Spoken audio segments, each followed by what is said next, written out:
Santas Escrituras diz: conhecereis a verdade e ela vos libertará. São as palavras de Deus. E Ele veio para nos apresentar a verdade. Ele representa a verdade da nossa nação. Com vocês, Jair Messias Bolsonaro.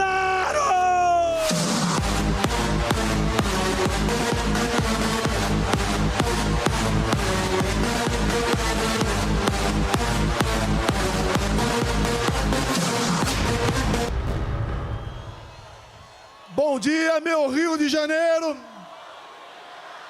Bom dia, meu Brasil. Eu confesso que hoje está sendo um dos dias mais difíceis da minha vida. Porque nós vamos falar aqui sobre a vida de inocentes.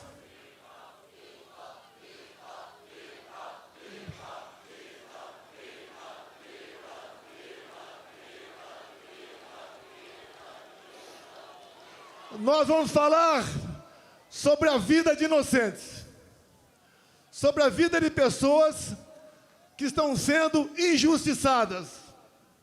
Eu jamais esperava um dia estar lutando por anistia de pessoas de bem, de pessoas que não cometeram nenhum ato de maldade, que não tinham intenção e nem poder para fazer aquilo que estão sendo acusados.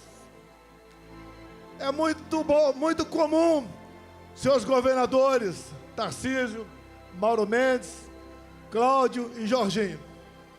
Aqui nós sempre dizemos que defendemos as mulheres. Qualquer coisa contra uma mulher é uma polêmica enorme no Brasil. E, obviamente, mais que a defesa, devemos ter consideração com as mulheres. E olhem só, eu vou citar o nome de 5 mulheres aqui. A primeira, Débora dos Santos, está 2 anos em prisão preventiva. Está sendo julgada nesse momento em plenário virtual. Todo mundo está esperando mais uma condenação, com uma pesada pena. Eu peço a Deus que isso não ocorra. Temos também a senhora Valdete Ferreira, 73 anos de idade. Condenação, Cláudio Castro, 11 anos de cadeia. Temos também a senhora Iraci Naguchi, 71 anos de idade. Condenação, Tarcísio, 14 anos de cadeia. Temos aqui de Santa Catarina, Jorginho, a senhora Fátima de Souza, 67 anos de idade. Condenação, 17 anos de cadeia. E a última aqui, eu cito Mauro Mendes, que é de Mato Grosso, mas a senhora do Ceará, senhora Francisca Eudete, 62 anos de idade. Condenação, 13 anos de cadeia. E mais dezenas de condenações. Homens, avós, jovens mulheres, mães que acordam e dormem sem dar um beijo nos seus filhos, como faltou aqui agora, como havia combinado com o Bruno Scheid, trazer uma senhora de Ji-Paraná, Rondônia. Essa senhora tem 6 filhos, o mais velho 10 anos, o mais novo 10 meses, o marido um caminhoneiro, que chegou num frete de Rondônia, naquele fatídico domingo de 8 de janeiro, lá em Brasília. Tomou um banho e foi para a esplanada. Acabou sendo pego. Condenação, 14 anos de cadeia. Essa senhora com 6 filhos, teve seus vencimentos como servidora de Rondônia bloqueados, vive de favores, e esse homem está foragido. Talvez esteja na Argentina com dezenas de outros patriotas. Eu jamais pude imaginar um dia na minha vida que teríamos refugiados brasileiros mundo afora. Até há poucos anos, a gente não sonhava em passar por uma situação como essa. E estamos passando.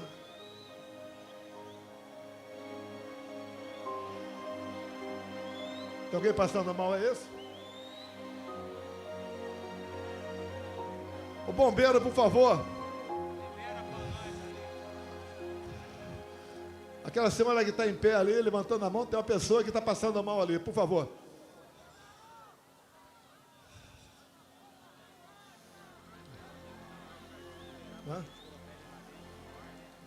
Aqui o corredor aqui, por favor, o corredor aqui.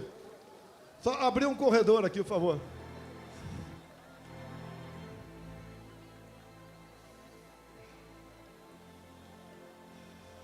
Ok?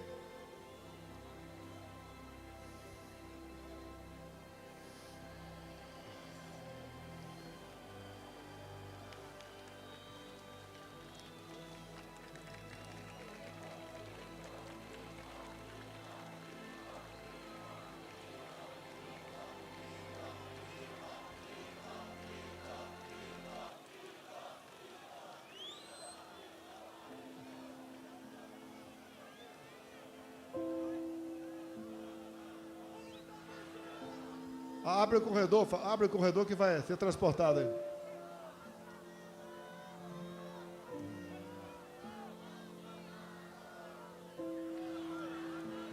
Ok? Posso continuar?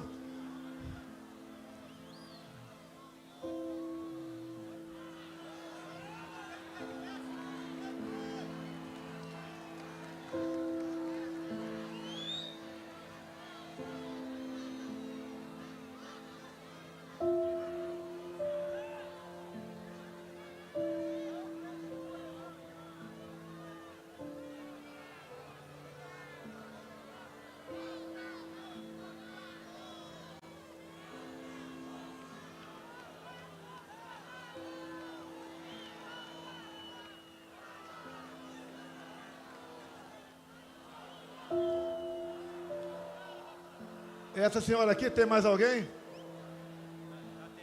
Tá atendendo ali.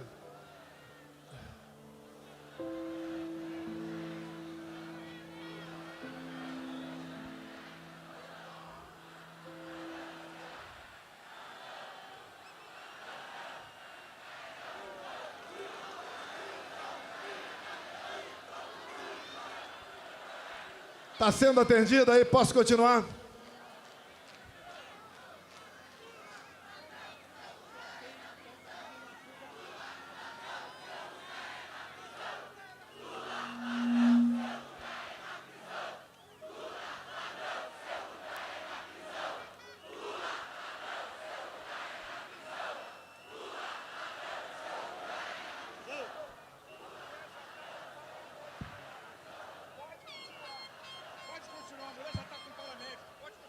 Serviço médico já está presente. Corredor está aberto. Bombeiro já está ao lado do colega que está passando mal. Vamos continuar. Se precisar, eu paro. Uma pessoa é importante para nós. Vida e liberdade se confundem. E entendo que a liberdade é tão importante quanto a própria vida. Que uma pessoa sem liberdade não vive. Essas pessoas, essas senhoras, já idosas, todas mais novas do que eu. Porque na sexta-feira agora, eu chego nos meus 70 anos de idade, se Deus quiser. 70 anos bem vivido. Algumas tribulações, mas a satisfação e a consciência de estar ajudando o seu país a sair da escuridão. Essas pessoas que eu citei aqui, senhoras idosas, acusações, entre outras, dano qualificado, elas têm força para quebrar alguma coisa? Tem alguma imagem de uma delas quebrando alguma coisa? Por que nós sabemos que a pena tem que ser aplicada a quem realmente cometeu aquele dano? Uma outra, associação criminosa armada. Essas senhoras, foi encontrada alguma arma com alguém no dia 8 de janeiro de 23? Uma outra, golpe de Estado. Como disse há poucas semanas no programa Roda Viva, ministro da Defesa José Múcio, golpe de Estado é o povo, Forças Armadas e uma liderança. Quem é a liderança ou quem foi a liderança dessas pessoas? Não tiveram. Foram atraídas para uma armadilha. Até o presidente da República, que costuma acordar tarde durante a semana, acordou cedo domingo e foi para Araraquara. Outro dia conversei com um colega de Israel. Ele falou: que golpe foi esse que o Mossad não ficou sabendo? Quando se há uma tentativa dessa natureza pelo mundo, em poucos minutos, o mundo todo toma conhecimento. Mas qual o objetivo deles? O que eles querem? Todas as narrativas contra mim foram para o espaço. Marielle Franco, baleia, 100 imóveis no Vado Ribeira, móveis no Alvorada, joias, vacina, tudo foi embora, sobrou a fumaça do golpe. Quando o Malafaia fala em dispositivos constitucionais, eu talvez, por obrigação, conheço um pouco mais a Constituição do que ele. Quando se fala em estado de sítio, estado de defesa, o primeiro passo é o presidente convocar os conselhos da defesa e o Conselho da República. Foi convocado? Não! Você vai naquele trabalho mal feito daquela banda da Polícia Federal que serve Alexandre de Moraes. Está lá que o golpe, segundo eles, começou no dia 29 de julho de 21. Alguém sabe o que aconteceu nesse dia? Vocês não sabem. Uma live que eu fiz lá no Alvorada e critiquei o sistema eletrônico de votação, onde eu dissequei um inquérito aberto em novembro de 2018. Inquérito que até hoje está em aberto. Inquérito esse que eu mostrei para os embaixadores, que no dia seguinte o Alexandre de Moraes classificou esse inquérito como confidencial, ou seja, secreto. Secreto por quê? Qual é a alma da democracia? É a transparência, é o voto, é a contagem pública dos votos, é a certeza que o eleitor chega de dizer que votou em tal pessoa, o voto foi para aquela pessoa.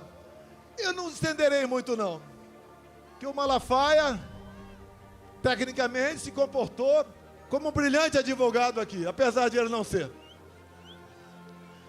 Eleições de 22, a gente arrastava multidões pelo Brasil.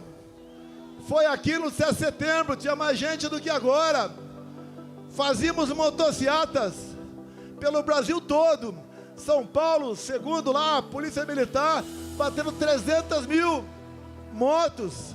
Foi em Santa Catarina, foi em Mato Grosso, foi no Brasil todo. O agro estava quase 100% fechado conosco. Os cristãos, da mesma maneira. Nós tínhamos majorado com responsabilidade o Bolsa Família para R$600. Nós, com o Rogério Marinho presente aqui, levamos água para o Nordeste. A Tereza Cristina na agricultura abriu comércio com o mundo todo. O Tarcísio, com orçamento pequeno, cresceu com sua competência e atendeu o Brasil em obras de infraestrutura. O nosso governo fez o seu trabalho. Por que perdeu a eleição?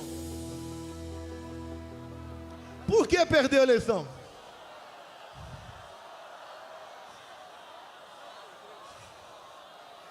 Será que a resposta está no inquérito 1361, secreto até hoje?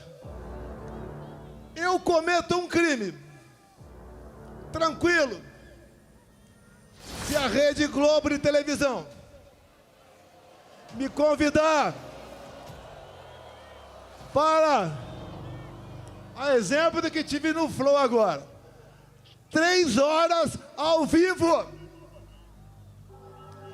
Rede Globo, 3 horas ao vivo, vocês perguntem o que bem entender. Eu quero 30 minutos para falar do Brasil, mas pergunte o que bem entender. E eu abro esse inquérito secreto ao vivo na TV Globo. Não sei se meus advogados conseguirão esse inquérito, mas se a divulgação do inquérito foi o início do golpe, o povo tem que saber o que está nesse inquérito.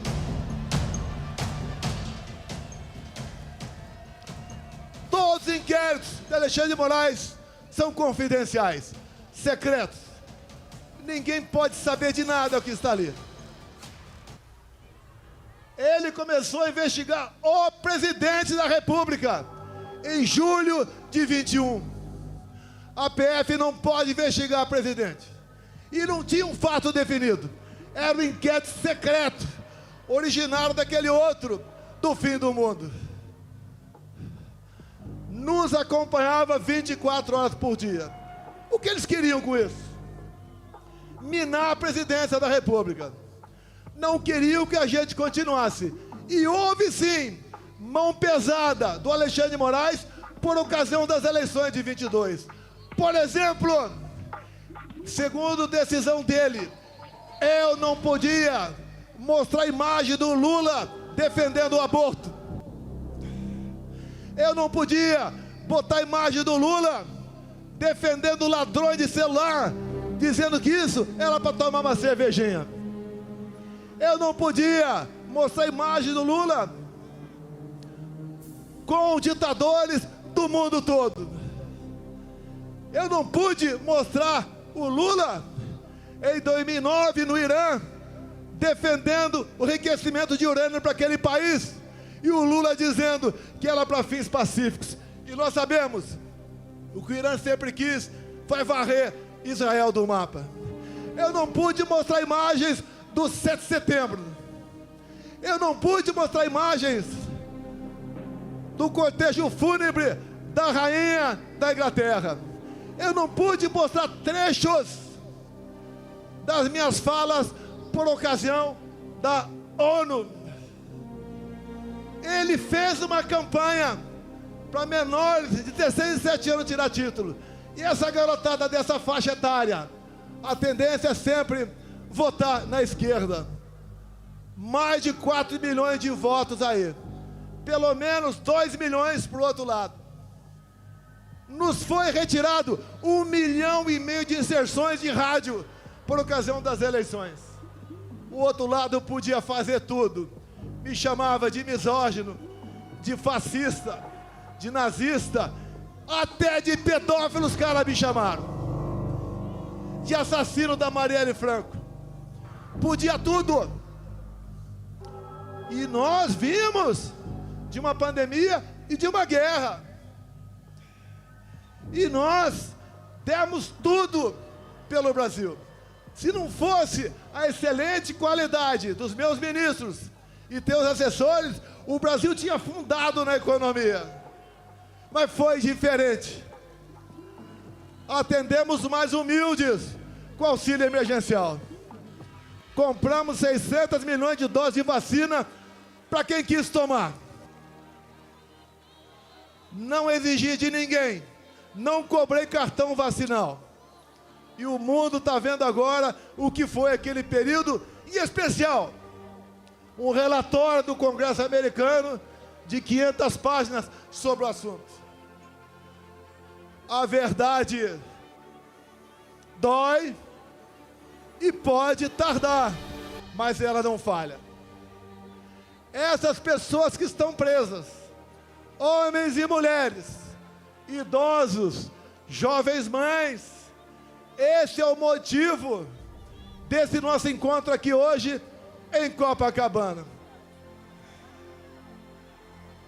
Mas o que eles querem no final das contas, como o ministro disse há pouco tempo, nós derrotamos o bolsonarismo.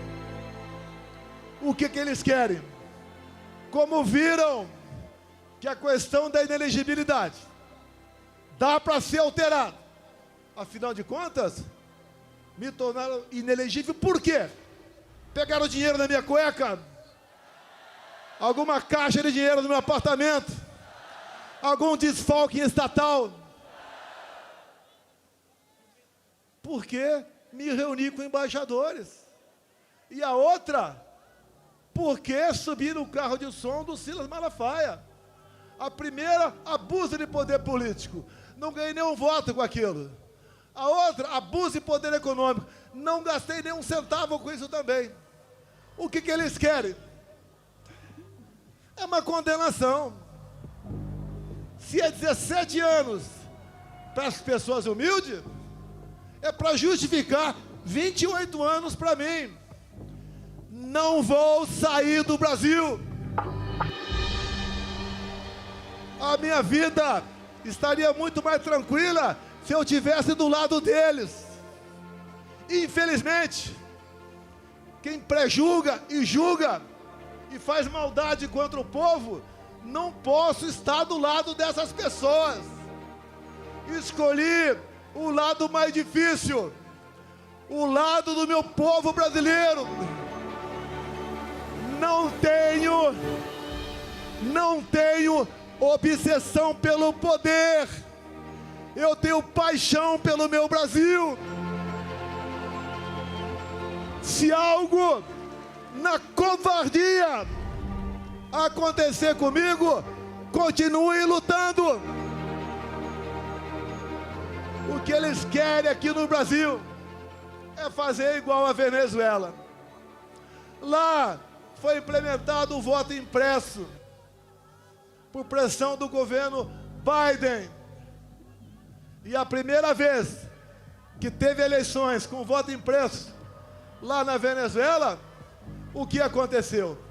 Primeiro, o Maduro tirou da sua frente a sua oposição. Tornou Maria Corina e Capriles inelegíveis por 15 anos. Qual a acusação? Atos antidemocráticos. Alguma semelhança com o Brasil? Quando eles querem me tirar por uma condenação, já que a inelegibilidade está ameaçada para eles, inventam uma historinha de golpe. Que golpe é esse que eu tenho que provar que não dei? E tem que ser o contrário. Eles têm que provar que eu tentei. Queria dizer que o golpe começou no dia 29 de julho de 21 e terminou no dia 8 de janeiro de 23. Ninguém engole essa história. E só não foi perfeito essa historinha de golpe para eles, porque eu estava nos Estados Unidos. Se tivesse aqui, estaria preso até hoje, ou quem sabe, morto por eles. eu vou ser um problema para eles, preso ou morto. Mas eu deixo acesa a chama da esperança, da libertação do nosso povo. Afinal, o Brasil é um país fantástico. Desculpem o pessoal lá de Israel. Aqui é a terra prometida. Aqui é a terra de Deus.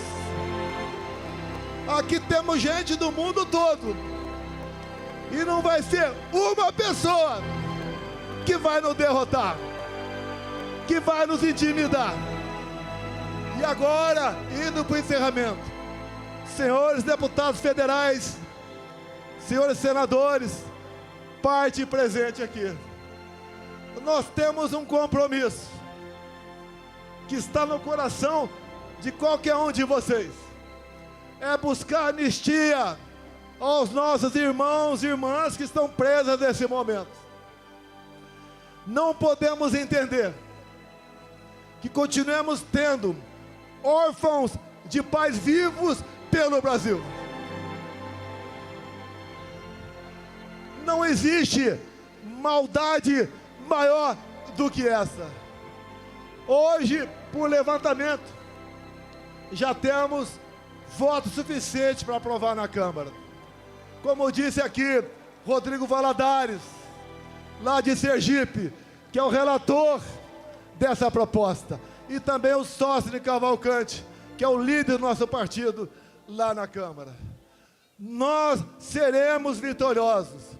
Nós veremos aparecer a justiça, se não é para aquele outro poder que existe para isso, pelo poder legislativo, que até o Lula vete. Nós derrubaremos o veto. Agora, por que a esquerda está contra a anistia? Já que eles, ao longo da história, sempre foram beneficiados de anistia. Como disse há pouco tempo, editorial, o jornal, o Estado de São Paulo. Se tirar das mãos do PT a falsa bandeira de defesa da democracia, o PT não existe. Não tem o que apresentar para vocês. Nem para alimentar o pobre, que eles sempre disseram que a nossa meta é dar comida para o pobre, nem isso tem mais. Pesquisas, acreditem ou não, lá no Rio Grande do Norte, eu estou na frente do Lula.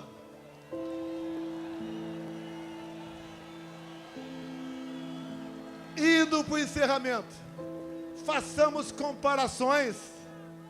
Compara o nosso governo de poucos anos com o atual. Dá para comparar. Dá para comparar. Na infraestrutura, o atual ministro do PT com Tarcísio de Freitas.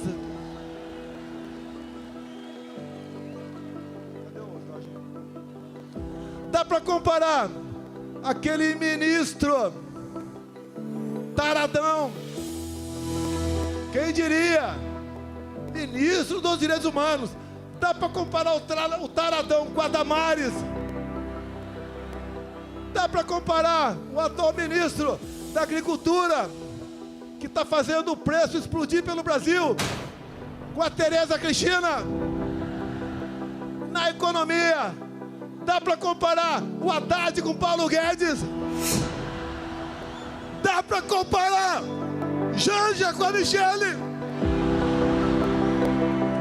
Nada dá para fazer comparação com esse governo. E a gente se pergunta o tempo todo: quem tirou esse cara da cadeia? Quem anulou os julgamentos? Quem trabalhou no escurinho do cinema para colocá-lo na presidência da República? Esses que fizeram esse trabalho dizem: salvamos a democracia. Essa democracia que está vivendo com prisão de inocentes, com tortura em cima de depoentes, com ameaça de censurar as mídias sociais. Sem liberdade de expressão, não tem democracia. O trabalho não é fácil. Alguns querem rapidez. Mas creio que o que está acontecendo vai servir de musculatura para todos, para que nós brevemente possamos dizer aqui no Brasil: eu vivo num país democrático. E quem tem que dizer o que pode ou não ser feito no Brasil é o povo brasileiro. Nós somos escravos da vontade de vocês. Sempre digo, ninguém tem o que nós temos. O que está errado? Onde erramos? Escolhas. Escolhas. Qual deveria ser, politicamente falando, a melhor região do Brasil? A mais próspera, a com mais igualdade, com mais oportunidade, com mais amor. Tinha que ser respeitosamente o nosso Nordeste. E por que não é? Não é porque o PT está 20 anos lá, roubando o nordestino, sonegando educação para eles. Os estados com maior índice de violência, infelizmente, é o Nordeste. E aqui comigo, por coincidência, os 2 melhores, os 3 melhores em índice de violência: Mato Grosso, Santa Catarina e São Paulo. Mas meus amigos, meus irmãos do Rio de Janeiro, eu só tenho a agradecer a vocês. Desde que vocês acolheram esse jovem garoto caipira em 73, lá em Resende, na Academia Militar. Jamais eu esperava que a minha vida acontecesse tudo isso, bem como jamais esperava que na minha vida Ele colocasse ao meu lado pessoas fantásticas, pessoas maravilhosas, patriotas, que têm Deus no coração. O meu ciclo vai se esgotar um dia, mas nós estamos deixando muitas pessoas capazes de me substituir no futuro. Por lá de lá não tem nenhuma liderança. Por lá de lá não tem o que falar para se apresentar junto a vocês. Nós acreditamos no futuro do nosso Brasil.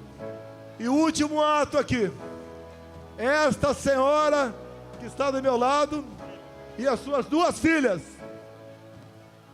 Aqui é a viúva do Crezão.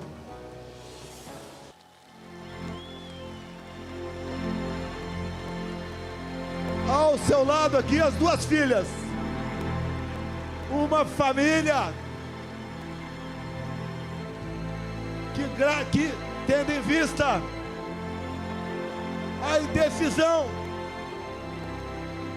a decisão de alguém que devia usar sua caneta para fazer justiça, por 3 vezes negou a liberdade de um cardíaco para ser tratado condignamente. O Crezão acabou falecendo dentro do presídio em Brasília. É inadmissível isso daí. E por uma questão pessoal, luta pelo poder. Eles não derrotaram, nem derrotarão o bolsonarismo. Não derrotaram e nem derrotarão aqueles que defendem Deus, pátria, família e liberdade. Nós estamos mais fortes. E peço a vocês, por ocasião das eleições do ano que vem, me deem 50% da Câmara e 50% do Senado, que eu mudo os destinos do nosso Brasil.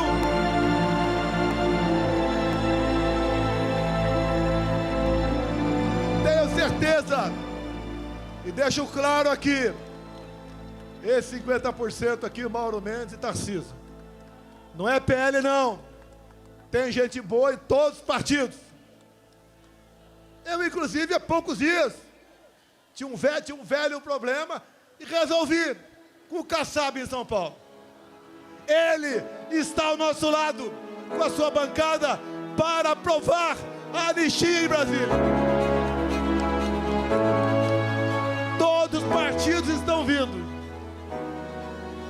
A população cada vez mais está consciente da maldade que foi e que está sendo com os presos de 8 de janeiro. Vai ser uma data para ser esquecida para sempre. As marcas perdurarão para sempre, mas uma data para ser esquecida ou conhecida por uma minoria que, usando o poder da sua caneta, tentou jogar o Brasil nos braços de uma ditadura que vocês sabem como ela começa e como ela termina. Ainda dá tempo. O Brasil precisa de cada um de vocês. No próximo dia 6, estaremos na Paulista, em São Paulo. Depois iremos para o Nordeste. Talvez Aracaju, do deputado relator. E assim, nós vamos ganhando força. E com a verdade ao nosso lado, vamos mostrando que o Brasil tem sim de verdade. E dizer àqueles que não gostam de mim, lá de Brasília: eleições sem Bolsonaro é negar a democracia no Brasil. Se eu sou tão ruim assim, me derrote. E uma esperança para nós: o TSE, Tribunal Superior Eleitoral, por ocasião das eleições do ano que vem, será um tribunal isento, diferente daquele que conduziu as eleições em 2022. Muito obrigado a todos vocês. Obrigado a Deus pela minha segunda vida. Obrigado a esse povo maravilhoso que cada vez mais se interessa por política, que cada vez mais fala em valores e princípios. Para esse povo que está mudando o destino do nosso Brasil. Muito obrigado. Brasil acima de tudo. Brasil acima de tudo.